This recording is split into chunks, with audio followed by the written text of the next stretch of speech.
எங்கள் ஐயா நிற்பார் செங்கோட்டையன். நான் அவர்கிட்ட கேட்குறேன், ரொம்ப மதிப்பு வச்சுருக்கேன் அவர் மேலே. ஒன்றே கேட்குறேன், 9 ஆண்டுகள் நீங்கள் சட்டமன்ற உறுப்பினராக இருந்து இந்த கோபிச்செட்டிப்பாளையத்துக்கு செய்யாத ஒரு நல்லதை தம்பி விஜய் ஏசியில் டிவிக்கில் சேர்ந்து வென்று வந்து செய்ய போறீங்களான்னு கேட்குறேன். பதில் சொல்லுங்க.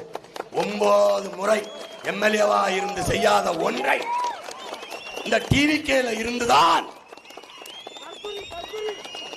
தலைவனுக்கே என்னன்னு தெரியல, என்ன எதுக்கு வந்த ஏன் வந்தோம்னு தெரியல.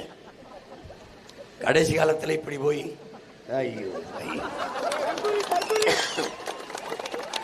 நான் உங்களை நினைச்சு வருந்துறேன், எங்க ஐயாவை நினைச்சு வருந்துறேன், எங்க ஐயாவுக்காக பரிதாபப்படுறேன், வேற ஒன்றும் சொல்றதுக்கு இல்லை. அது என்ன, நீங்க எம்ஜிஆர் ஐயா கூட இருந்திய, அப்புறம் ஜெயலலிதா அம்மா கூட இருந்திய, அப்புறம் இந்த விஜய் ஐயா கூட போய் நிற்கிறீங்க. அது ஏன் நடிக்கிறவங்களா பார்த்து போறீங்க? சினிமா தான் உங்க சித்தாந்தமா என்ன?